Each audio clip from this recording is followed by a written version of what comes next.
Previously on the Seventh Valkyrie, BC comes face to face with May in the twinkling garden where the shadows of the past loom large.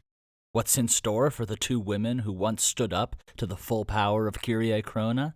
Find out next on the Seventh Valkyrie. This will not stop until I face him. BC, listen. No, you listen, May. God, you can preach sometimes. Look, here, I know what you're going to say, so let me get it out of the way. But first, before you have to fucking waste your breath, you're going to say, "Oh, leave that man in the shadows. It is not the way of the wolf to turn back. Bravely face new challenges. Run under the stars. Wolf, wolf, wolf." Is that it? May crossed her arms, and her eyes narrowed, but as she opened her mouth to retort, BC cut her off again. You don't know him like I know him, May.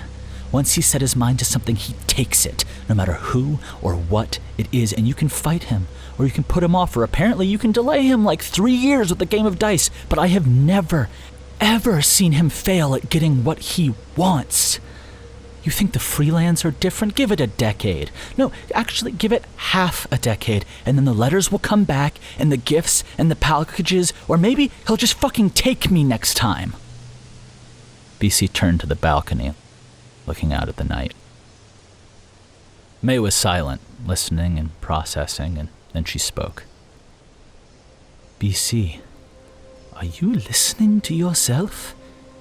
The girl I've known for the past 3 years feared no man, feared nothing. Well, I'm tired, May. She turned back with tears welling up around her eyes. I'm worn down. I feel weak and confused and scared all the fucking time. Look out there, that city is burning because of him and maybe because of me. I haven't slept for almost 2 fucking weeks, maybe more, without a handle of whiskey or a double dose of moon dust.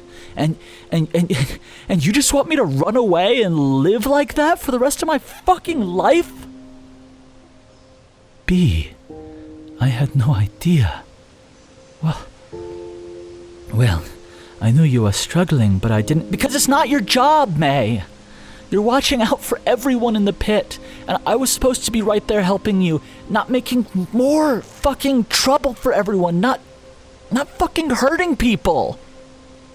Is this about the accident with Wava? May reached out for BC's shoulder, but she smacked her hand away. It's about everything, May. I need to feel clear again. I need to feel safe and powerful. I need to face this and face him, otherwise he is going to eat me alive with every fucking moment that passes, and God knows who else will get hurt along the way until he finally comes and gets me. May tried to step closer, but she didn't reach out for BC again. Instead, she lowered her voice. Then you will not face him alone. We can bring backup. We can face him together. He's blinded by you in some ways. We can use that, and maybe we can end his power over you once and for all, if we put him in the ground. BC was silent. BC, if this is what you want, then let's come up with a plan. We can end this once and for all, together. You can't... No one can do this for me, May. This isn't something anyone can help me with. I've got to face this. May cocked her head to the side, catching a glimpse of BC fiddling with the communicator in her pocket. Suddenly, May stood up straighter, and her eyes began to glow green again. Oh. You are not going to kill him, are you? You're returning to him. No, May. What do you fucking talk about? That's not what this is. May was shaking her head. I saw these signs. Damn it. I saw these signs and I should have done something. Please don't let him play you like this, B. He is a master at manipulation. You have said it to yourself. How could you possibly just walk back to him after all this time? Actually, you know what? You know what, May? Maybe you're right. Maybe I am not sure whether I'll go chat with him or kill him or try to do a little bit of both. But I can't live like this. I can't live with him hanging over my head. Is that what you wanted me to say? That I'm so fucked up? That I'm so pathetic that I don't know if I can bring myself to even resist him when I'm standing in front of him again? May was silent. It's gonna be different this time, May. I don't know exactly how, but I do know that I've kicked the worst of my addictions and I've grown up since then. I'm not the same scared girl you met 3 years ago, and I'm not the same scared girl he fucking found in the desert, and a lot of that is because of you. But I need to walk this road. I can't hide here anymore. Once again, May was silent. And come on, no one lasts in the pit forever anyway, right? Yeah, I mean, we always knew one day I might move out, and I mean, come on, with all this uncertainty around Edra and the city, and besides, I'm a young woman. I need to get out and see the world. You always said that I needed to make an effort to meet more people. So, in a way, I'm. A low growl, not the growl of a woman, but that of a wolf, emanated out from May, and BC fell silent. The older woman stepped forward until they were nose to nose, and the air was filled with a clean, powerful scent. I told you not to lie to me, girl. And at the very least, don't lie to yourself with those limp excuses. If you wanted to go to him, to end this with force, if you truly did, you know that I would be with you. Don't disgrace the depth of my dedication to you, how far I would go to protect you with bullshit of your own. The lights around the rooftop flickered, and now it was BC's turn to step forward. She put her forehead right up against May's, teeth gritted. I don't need your protection, and I never have. Everyone in the underworld was afraid of me before, and I can damn make sure they fear me again. Oh, is that what you would do with your life? Walk back there, into a world of knives, ruled by fear? You know, you're no different than him in that way, trying to tell me how to live my life, trying to judge me for doing what I'm fucking best at, what I might be best in the goddamn world at. I know you think that because you put your life on the line to give me a chance, that you showed me mercy when I didn't deserve it, that I'll be in your debt forever. You know, I might owe you, May, but that does not make you my fucking mother, no matter how much you want to be. BC brushed past her. So, if you'll kindly fuck off, I've got the rest of my life to get to. She was heading towards the door, but then a powerful breeze swept towards her from the balcony. Stop, B. You are acting foolish, throwing words at me that both of us know are not true, simply to hurt me. Are you drunk? Are you high? Maybe. But what are you going to do about it, May? What can you even do? A torrent of wind blasted past BC, and 2 columns of earth erupted from the floor, sealing off the entrance to the Garden of Stars.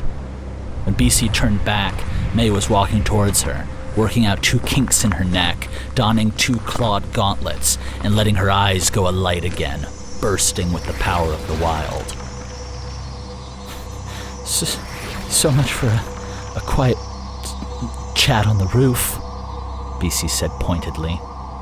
No matter how much she tried to resist it, May's primal power awoke some deep fear in her heart. May continued her slow advance. Is this what you wanted, girl? To fight?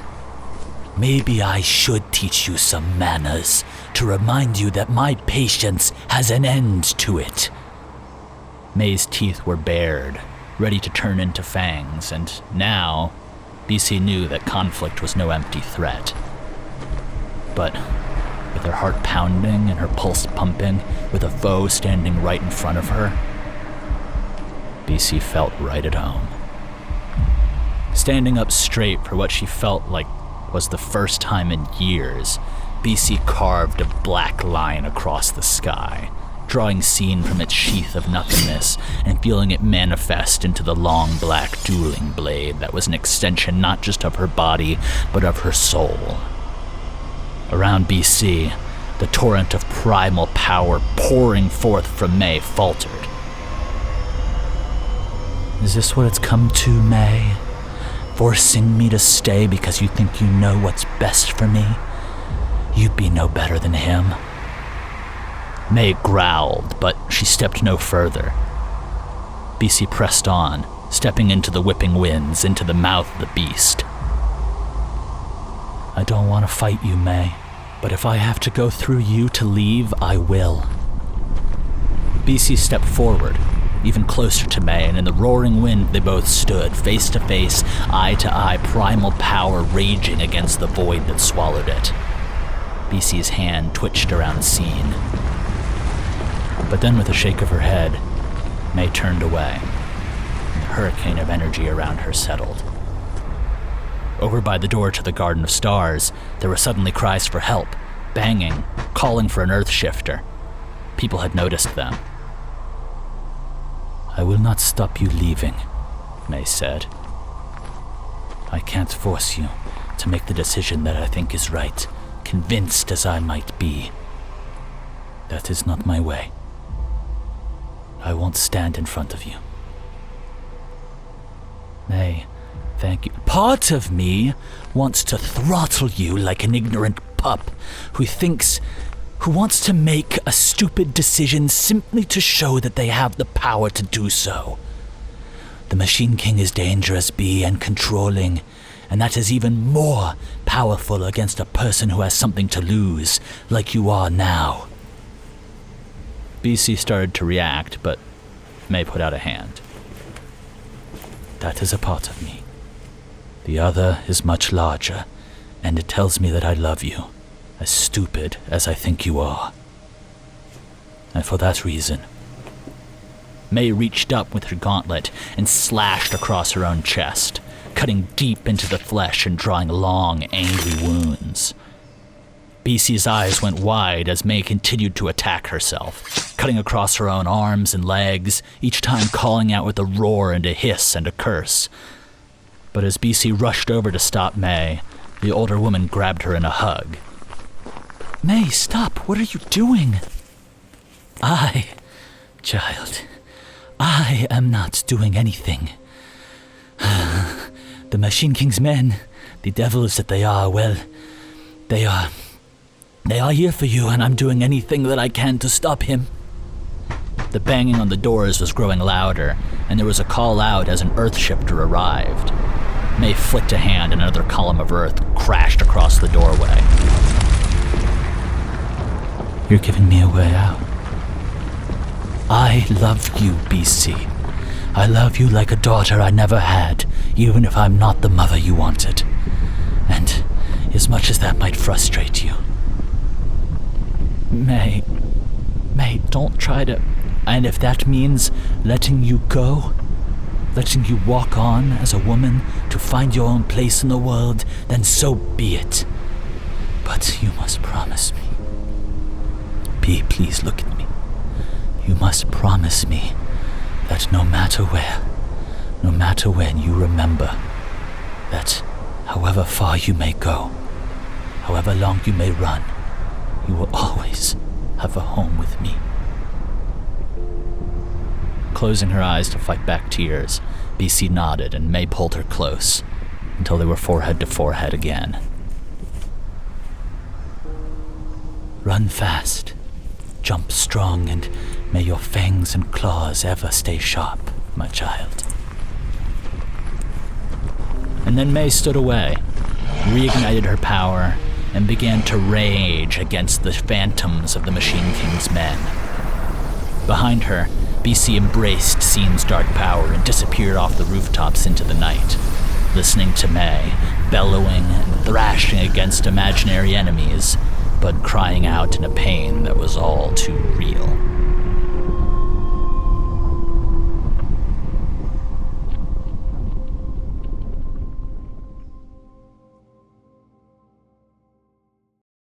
Want to know what happens next? Join us on Patreon to become a hero of Edera and get early access to episodes along with bonus features, director's commentary, and the full Tab to Archive. You can also find other ways to support us at the links in the description, and we will see you next week.